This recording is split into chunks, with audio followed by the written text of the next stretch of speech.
Nunca pensó que terminaría vestida de negro en una iglesia repleta de desconocidos, con un niño de la mano, mirando el ataúd del hombre que una vez le prometió amor eterno, y que la abandonó sin mirar atrás.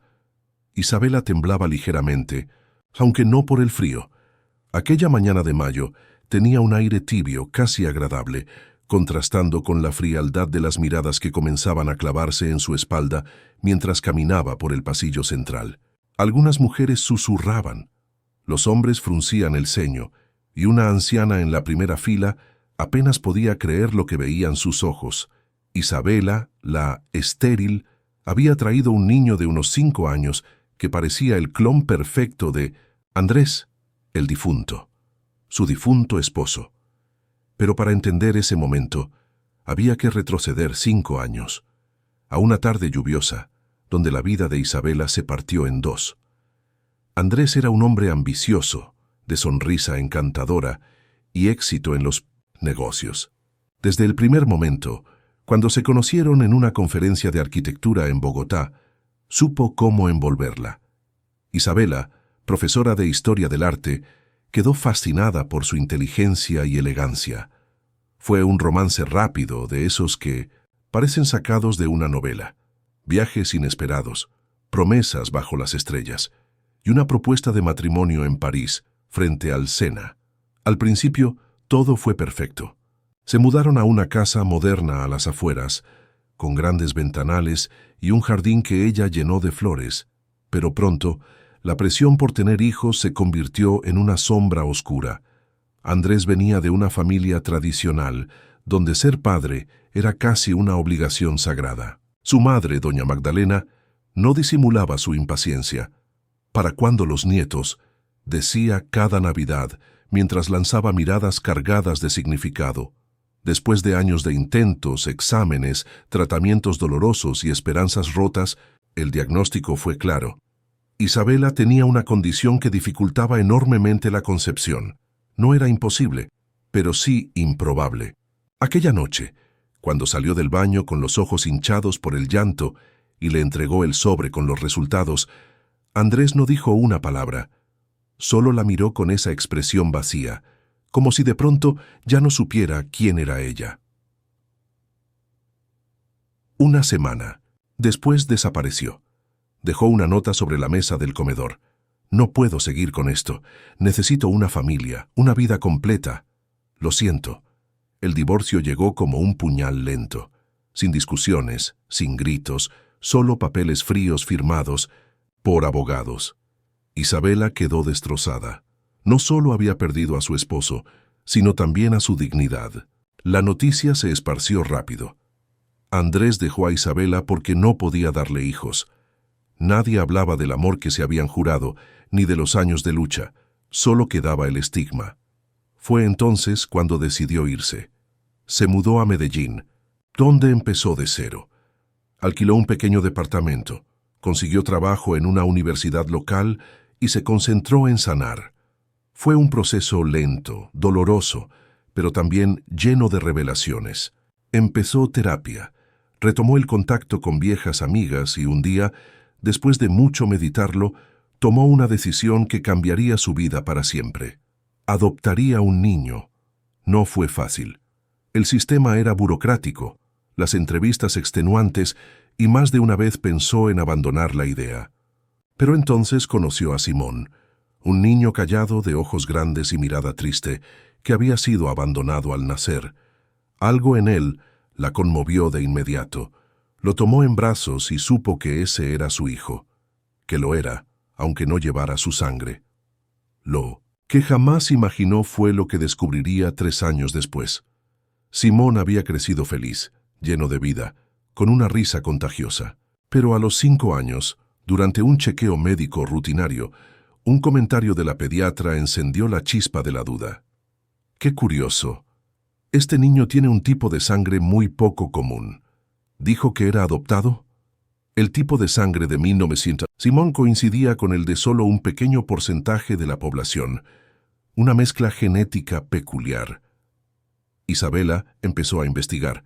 Consultó los documentos de adopción, Rastreó datos, incluso contactó a la enfermera que lo había atendido al nacer, y entonces la verdad la golpeó como un relámpago. Simón había nacido en una clínica privada, la misma en la que Andrés había financiado tratamientos de fertilidad poco antes de abandonarla. Todo apuntaba a una posibilidad absurda, pero no imposible. Andrés había dejado una muestra congelada meses antes de terminar su matrimonio, en un último intento desesperado por convertirse en padre, sin decírselo a ella. Aquella muestra fue utilizada sin que él lo supiera, y el niño fue dado en adopción por error tras un problema legal con la donante. Isabela no podía creerlo. Durante años había vivido bajo la sombra de la infertilidad, había sido rechazada, humillada, y sin embargo la vida le devolvía irónicamente un hijo que sí era suyo, que era hijo de Andrés. Fue un dilema moral y emocional profundo. ¿Le contaría a Andrés? Buscaría confrontarlo. ¿Y si él no lo aceptaba? Mientras tanto, Simón seguía creciendo, ajeno a toda la historia que lo rodeaba. Y entonces, una llamada lo cambió todo. Andrés había muerto. Un accidente de tránsito en una carretera rumbo a Cartagena.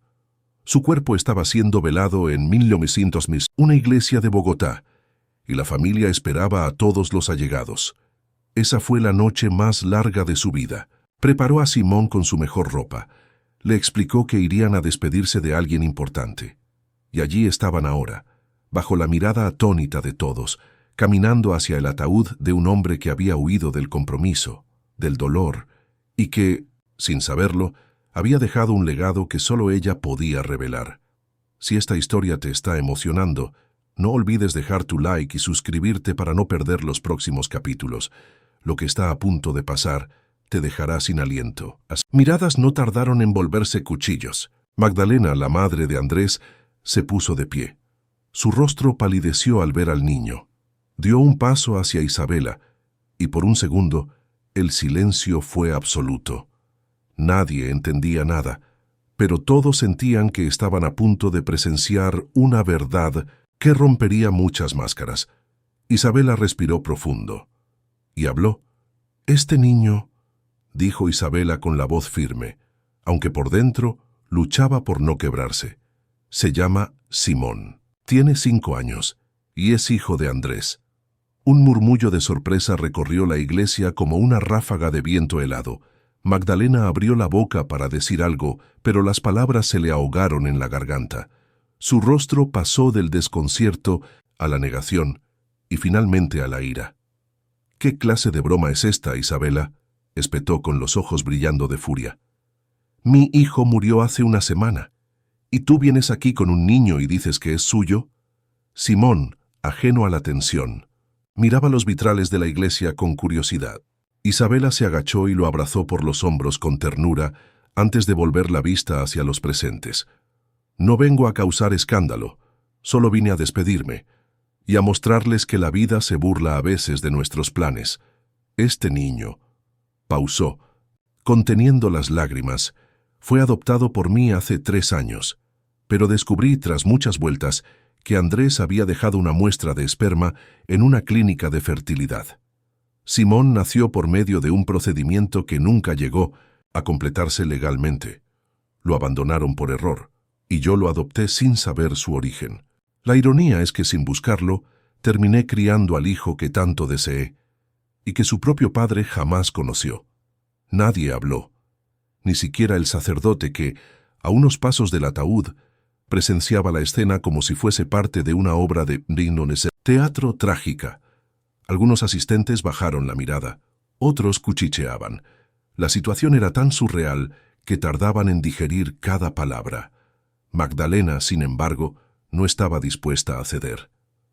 «¿Tienes pruebas de todo esto?», gruñó. «¿O solo estás aquí para robar atención?». Isabela sacó un sobre blanco de su bolso. Lo había preparado con anticipación, temiendo exactamente ese momento. Dentro había copias de documentos, pruebas genéticas y registros clínicos. No dijo nada, solo lo dejó sobre la banca frente a la madre de Andrés. «Haz con ellos lo que quieras. Yo no necesito demostrarle nada a nadie», dijo, girando sobre sus talones. Pero antes de dar el primer paso, una voz inesperada se escuchó desde el fondo de la iglesia. «Es igualito a Andrés cuando era niño». Todos voltearon. Era el tío Joaquín, hermano menor de Magdalena. Se acercó lentamente, con un bastón en mano, y observó el rostro de Simón con una mezcla de ternura y asombro. Tiene su misma expresión, la mirada, incluso esa forma peculiar de fruncir el ceño cuando algo no le gusta. No me cabe duda, este niño lleva sangre de nuestra familia. El silencio fue absoluto. Magdalena se dejó caer en la banca, aturdida. Por primera vez, las palabras no le salieron. La realidad era demasiado evidente, demasiado cruel. Isabela aprovechó la pausa para caminar hasta el altar. Se detuvo frente al ataúd cerrado. No lloró. Sus ojos estaban secos, no por falta de emoción, sino porque ya no quedaban lágrimas que derramar. Miró fijamente el lugar donde yacía Andrés y habló sin importar quién escuchara. «Me culpaste, me dejaste sola, me humillaste, pero yo no te odio, porque si no hubieses tomado esa decisión, jamás habría conocido a Simón. No sé si supiste de su existencia, pero él merecía saber de ti, y tú de él». Simón se acercó tímidamente al ataúd, tomó la mano de su madre y susurró: «Mamá, ¿ese era mi papá?». Isabela se agachó, lo abrazó con fuerza y asintió. «Sí, mi amor, lo fue». El sacerdote finalmente intervino, retomando la ceremonia con voz solemne. El ambiente estaba impregnado de emociones contradictorias. Algunos lloraban en silencio, otros evitaban mirar a la madre y al niño. Magdalena seguía sin moverse, como si el mundo le hubiera arrebatado el control al que tanto se aferraba. Al final del funeral, muchas personas se acercaron a Isabela, algunas para mostrar apoyo, otras por mera curiosidad. Entre ellas, una mujer joven, alta, de rostro serio y elegante. «Soy Elena», dijo extendiendo la mano. «Fui la socia de Andrés en los últimos años. Él hablaba mucho de ti. Nunca entendí por qué terminaron, pero ahora lo entiendo un poco más». Isabela arqueó una ceja desconfiada. «¿Tú sabías algo sobre Simón?». Elena negó con la cabeza. «No, pero sí sabía que Andrés guardaba una caja fuerte con documentos personales. Nunca me dejó abrirla. Está en su estudio en la casa de campo, quizás allí encuentres más respuestas». Esa noche, Isabela apenas pudo dormir. Entre los susurros de Simón, que se aferraba a ella en la cama, y el torbellino de pensamientos en su mente, sentía que el pasado la llamaba una vez más. Andrés había muerto, pero su historia aún no había terminado. Al día siguiente, al amanecer, tomó su bolso, vistió a Simón y viajó hasta la casa de campo que una vez fue su hogar, la misma donde había comenzado su amor, y donde, quizás, encontraría la verdad final detrás de aquella paternidad inesperada. La entrada estaba polvorienta, las flores secas y el portón oxidado, pero la llave que llevaba aún servía. Entró, y lo primero que sintió fue un frío en la nuca, una intuición, un presentimiento. No estaba sola. La puerta crujió al cerrarse detrás de ella, haciendo eco en la casa silenciosa. Simón se quedó cerca, aferrado a su muñeco de peluche, mientras Isabela observaba cada rincón con una mezcla de nostalgia y tensión. La casa de campo estaba prácticamente intacta, como si Andrés hubiera estado allí la semana anterior. Los cuadros seguían colgados, el reloj antiguo aún marcaba la hora equivocada, y el aroma a madera envejecida persistía en el aire. Pero algo se sentía distinto. No era solo la ausencia de Andrés, era como si el lugar guardara un secreto a punto de estallar. Subieron lentamente las escaleras hasta el estudio. Isabela recordaba cada detalle: la lámpara de escritorio con base de mármol, el sillón de cuero negro y aquella estantería llena de libros sobre arquitectura, economía y filosofía. En la esquina, la caja fuerte que Elena había mencionado, camuflada tras un cuadro de estilo abstracto. Con manos temblorosas retiró el cuadro. El panel digital seguía funcionando. El código, lo recordaría, probó con una fecha especial: 22 de septiembre, su aniversario, Un clic. La caja se abrió con un sonido seco. Dentro había varios sobres, un cuaderno de cuero envejecido y una pequeña caja de madera. Lo primero que llamó su atención fue un sobre con su nombre, escrito a mano. Isabela. Lo abrió despacio.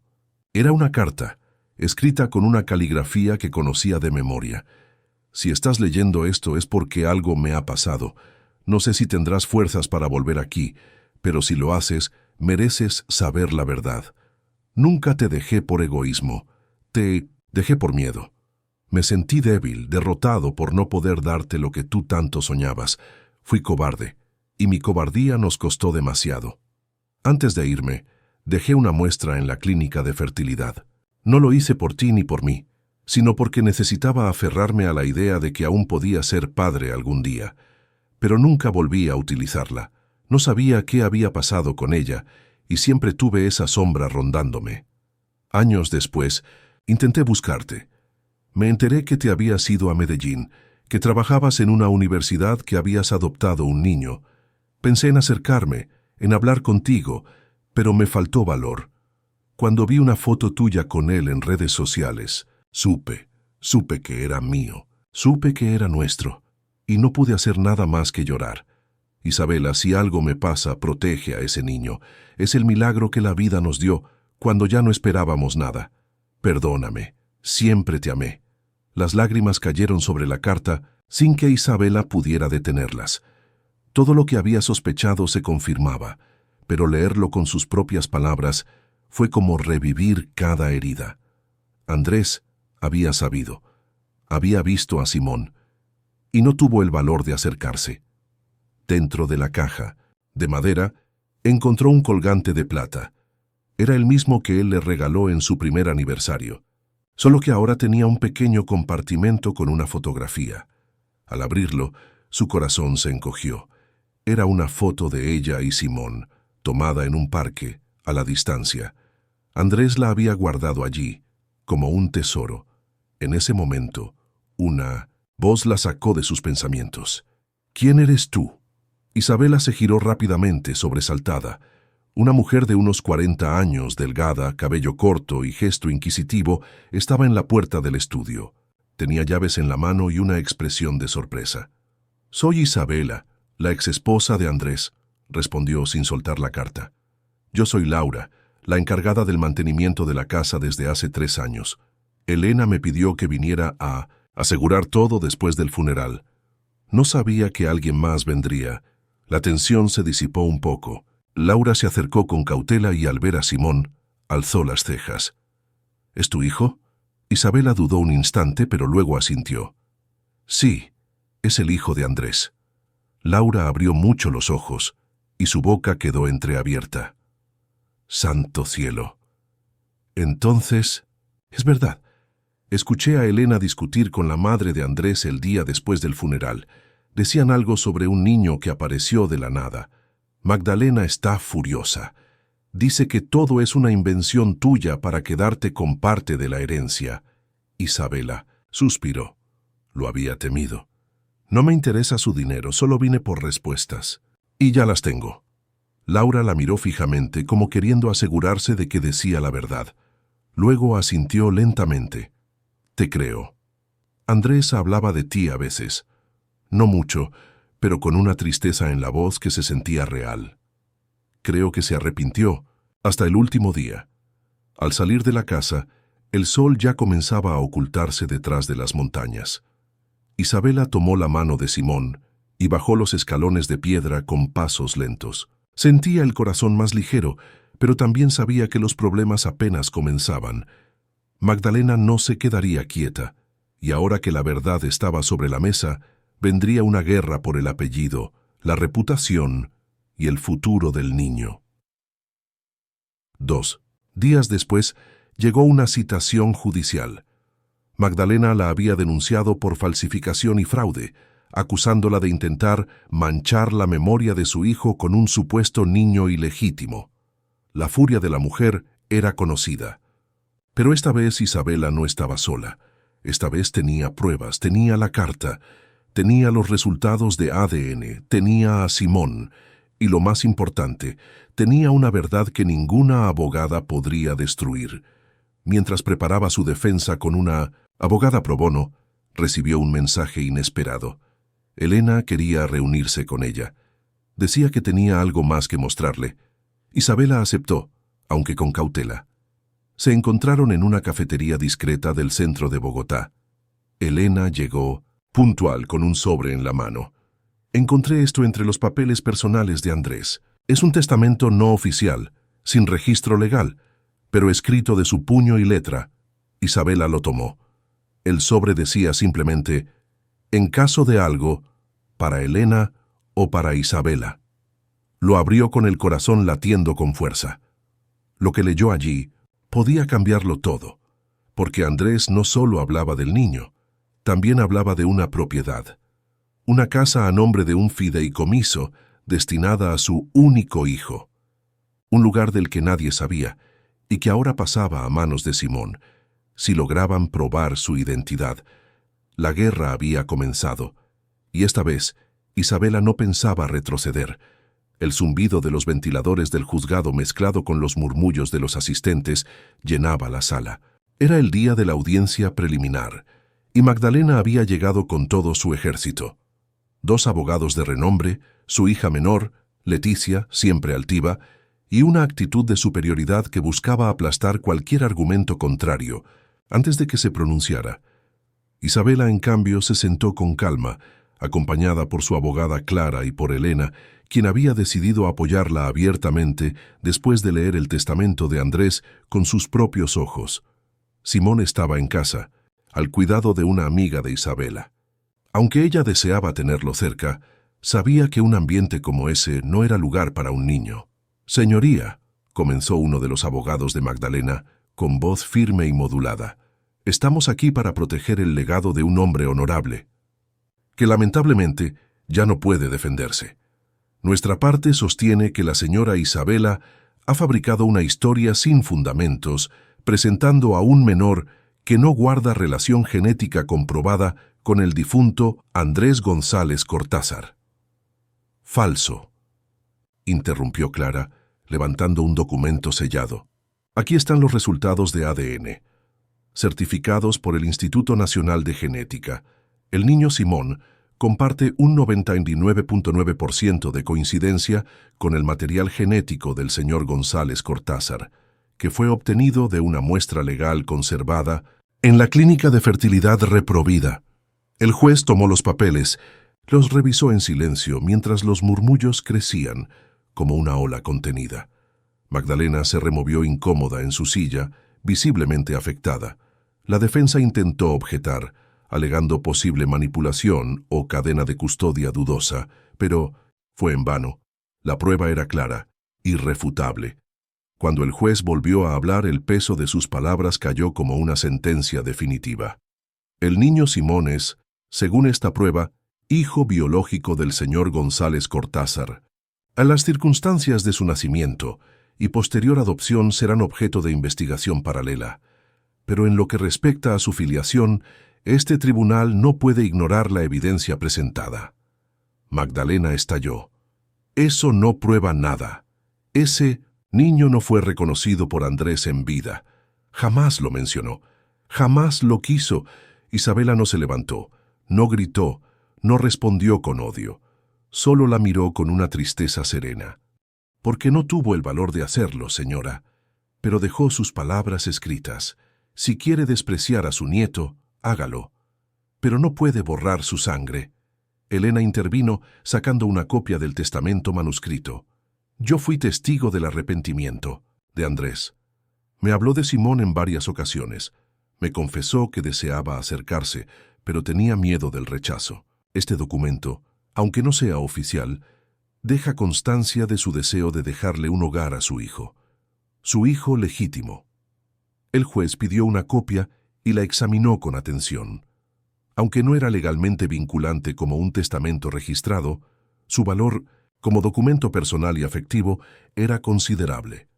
Finalmente se determinó que Simón debía ser protegido legalmente como heredero del apellido González Cortázar, abriéndose una nueva audiencia para decidir la custodia del bien mencionado y su integración al registro familiar.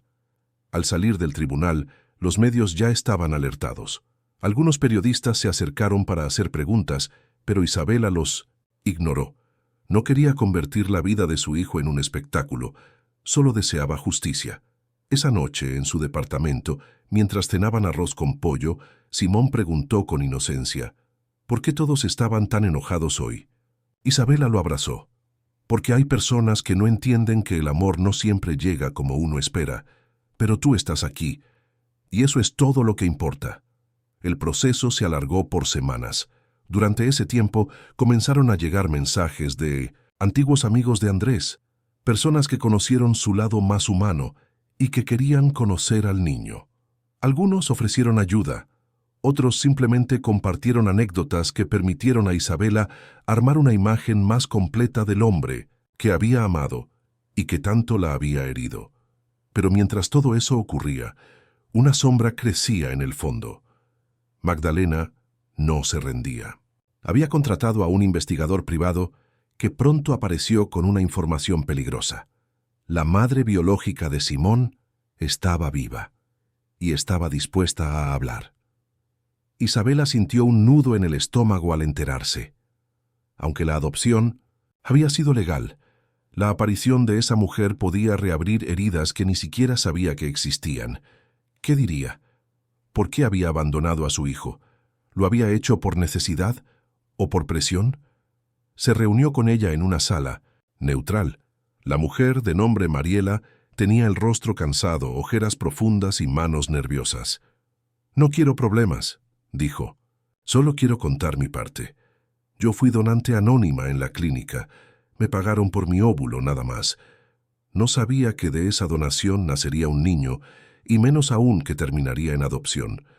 Me enteré por los periódicos. Vi su cara. Es igual al hombre con el que me hicieron firmar los papeles médicos». Andrés Isabela respiró hondo. Mariela no parecía buscar conflictos. Solo quería soltar una carga que la había perseguido desde que todo salió a la luz. «Gracias por venir», dijo Isabela. «No tienes que hacer nada más. Simón tiene una madre». Mariela asintió, y con un último vistazo al rostro de Isabela, se marchó. La paz volvió brevemente, pero no duraría mucho. Una tarde, cuando fue a recoger a Simón del colegio, la directora la llamó a la oficina. «Hoy alguien vino a buscar al niño. Dijo ser su abuela. No estaba autorizada en la lista. Cuando le pedimos que se fuera, nos amenazó con llevarnos a juicio». Isabela apretó los dientes. Magdalena estaba cruzando límites que no debía, y si quería jugar sucio, ella tendría que prepararse, no solo para defender a su hijo, sino para proteger su propia vida de una mujer que estaba dispuesta a todo por no aceptar la verdad. A partir de ese día, contrató una abogada de familia con experiencia en casos extremos. También instaló cámaras en su casa y pidió orden de alejamiento, pero lo que no esperaba era la carta que llegaría por correo una semana después, sin remitente, con letra antigua y una frase escrita con tinta negra que le heló la sangre. «Si supieras la verdad sobre Andrés, no querrías que ese niño llevara su apellido». El intuición sobretemblaba entre sus manos. Isabela estaba sola en la cocina. El silencio era total, interrumpido únicamente por el débil zumbido del refrigerador. Simón jugaba en su habitación, ajeno a la tormenta emocional que se avecinaba. Aquella carta no tenía remitente, pero su presencia era casi amenazante, como si hubiese atravesado las paredes para entrar en su vida. La caligrafía era precisa, elegante y profundamente inquietante. Abrió el sobre con un corte limpio y desplegó la hoja con sumo cuidado. El papel tenía un olor antiguo, como si hubiese sido guardado durante años. Leyó despacio. «Isabela, te equivocas al pensar que Andrés era el hombre que tú creías conocer. No te escribo por odio ni por envidia, sino porque hay verdades que deben saberse antes de que sea demasiado tarde. Simón no es el primer hijo que Andrés dejó atrás. No es el único, y tú no eres la única mujer a la que destruyó». El impacto fue fulminante. Isabela sintió que el suelo se desvanecía bajo sus pies. Las palabras se clavaban como cuchillos. La mente comenzó a girar con preguntas. ¿Quién había escrito eso? ¿Era cierto? ¿Era un intento más de Magdalena para manipularla? Continuó leyendo. Andrés llevaba una doble vida desde antes de conocerte. Mujeres, hijos no reconocidos, promesas rotas. Yo fui una de ellas. Me juró amor, me prometió un futuro, me embarazó y me abandonó.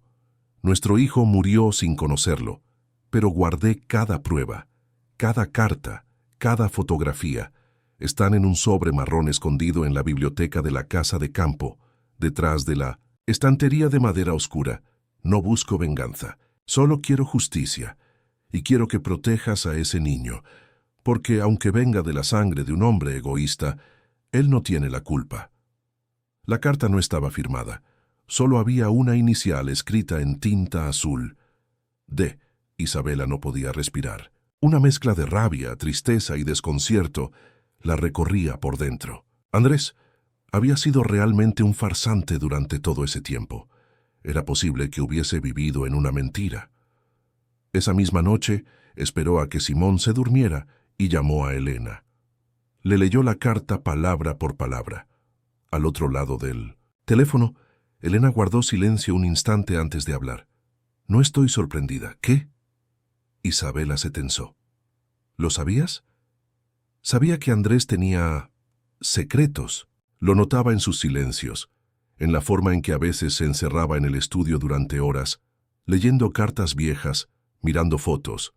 Nunca me dijo nada directo, pero siempre tuve la impresión de que arrastraba una culpa enorme. ¿Y no pensaste en decírmelo? No, porque pensé que no era relevante hasta ahora, pero si esa carta es cierta debes encontrar ese sobre, no solo por ti, sino por Simón. Al día siguiente, a primera hora, volvió a la casa de campo con determinación. Esta vez no se permitió sentir nostalgia. Fue directo a la biblioteca. La estantería de madera oscura estaba en la pared derecha, repleta de libros empolvados. Recordaba haber visto esa sección de lejos, pero nunca se había detenido allí. Comenzó a mover libros con cuidado, fila por fila. A los 20 minutos, notó que uno de los paneles de madera del fondo no estaba fijo.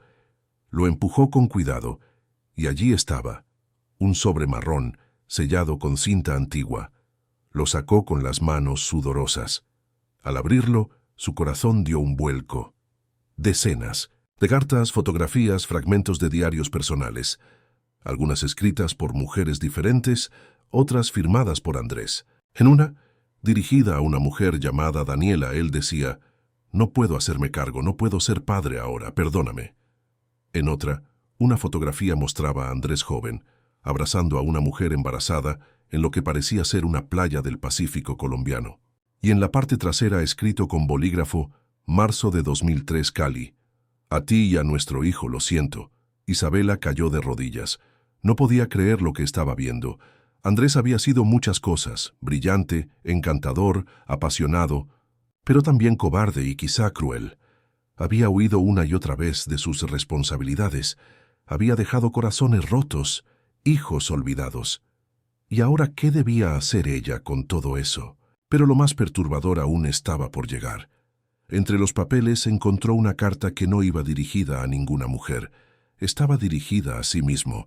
Era una especie de confesión, escrita por Andrés años antes de morir. He intentado ser mejor, pero cada vez que miro atrás, todo lo que veo es ruina. Mujeres que me amaron y que destruí. Hijos que quizás existen y que nunca conocí. Simón es mi redención. Aunque no lo vea crecer, aunque no escuche su voz, sé que existe. Y si algún día tú, Isabela, descubres todo esto, no me odies, solo cuida de él. Haz lo que yo no pude hacer. Haz que valga la pena que alguna parte de mí siga en este mundo. Isabela cerró los ojos, apretando el papel contra su pecho. No sabía si odiarlo, si perdonarlo, o si llorar por el hombre que, en el fondo, había sido una víctima más de su propio vacío. Al regresar a casa, se sintió diferente. Ya no había un pedestal sobre el cual Andrés podía mantenerse. Estaba desmoronado. Pero su legado vivía de una forma inesperada en la risa de Simón, en sus preguntas, en sus abrazos inocentes. Cuando entró por la puerta, su hijo corrió a abrazarla. —¿Estás bien, mamá? Ella se agachó, lo sostuvo entre sus brazos y lo miró a los ojos. —Sí, mi amor, estoy bien, y voy a hacer todo lo necesario para que tú también lo estés. Esa noche, Isabela quemó algunas de las cartas, no por venganza, sino porque decidió que algunas verdades no debían cargar sobre los hombros de un niño, pero guardó otras, las que mostraban el amor torpe, el intento desesperado de redención de Andrés, porque un día, cuando Simón fuera mayor, necesitaría entender, y merecía, conocer toda la historia. Lo que no sabía era que alguien más también quería esas cartas, y estaba dispuesto a todo para conseguirlas. La madrugada llegó con una lluvia silenciosa, como si el cielo también necesitara purificarse de tantas verdades escondidas. En su departamento, Isabela no lograba conciliar el sueño. El sobre marrón con las cartas que no había quemado descansaba dentro de una caja metálica, escondida en un compartimento del armario que solo ella conocía. Sabía que ese contenido era delicado, que contenía piezas de un rompecabezas que, si llegaban a las manos equivocadas, podrían destrozar no solo la memoria de Andrés, sino el futuro de Simón. A las 3:42 de la mañana, un ruido seco la despertó. Un clic, luego un crujido. Silencio. Se sentó de golpe, el corazón palpitando como si quisiera salirle por el pecho. Caminó descalza, sin encender las luces, hasta la sala. La puerta estaba entreabierta. Un escalofrío recorrió su columna. Al girarse, lentamente hacia la cocina, lo vio. Una silueta de espaldas rebuscando en los cajones. ¿Quién está ahí? El hombre se giró abruptamente. Llevaba pasamontañas. Al verla, corrió hacia ella. Ella gritó, forcejearon. El intruso intentó cubrirle la boca, pero en su lucha logró morderle la mano. Él retrocedió, soltando un insulto. Entonces, Simón apareció en el pasillo. «Mamá, corre, Simón, corre al cuarto y cierra la puerta». El niño obedeció sin pensar. El ladrón, al ver que no conseguiría lo que quería sin exponerse demasiado, empujó a Isabela al suelo y huyó por la ventana del lavadero. Los vecinos, alertados por los gritos, llamaron a la policía. En menos de 15 minutos una patrulla ya estaba en el lugar. Isabela, aún temblando, contó lo ocurrido. No se habían llevado nada de valor, pero eso no era lo preocupante. Quienquiera que fuera, había estado buscando algo específico. ¿Cree que buscaba dinero?, preguntó uno de los oficiales. No. Estaba buscando documentos, una caja con cartas, papeles que prueban que mi hijo es hijo legítimo de Andrés González Cortázar, y más cosas que podrían afectar a su familia. El oficial tomó nota, pero la miró con escepticismo. Sin embargo, la realidad era clara. Alguien sabía lo que ella había descubierto, y ahora intentaba silenciarla. Días después, llegó la confirmación. Clara, su abogada, la llamó con una voz tensa. «Interceptamos una solicitud anónima para abrir una investigación en contra tuya por falsificación documental. Todo basado en documentos falsos presentados en nombre de una fuente confidencial». ¿Quién? No. Lo dicen, pero tenemos razones para creer que fue Leticia, la hermana menor de Andrés, una mujer muy vinculada a los intereses de Magdalena.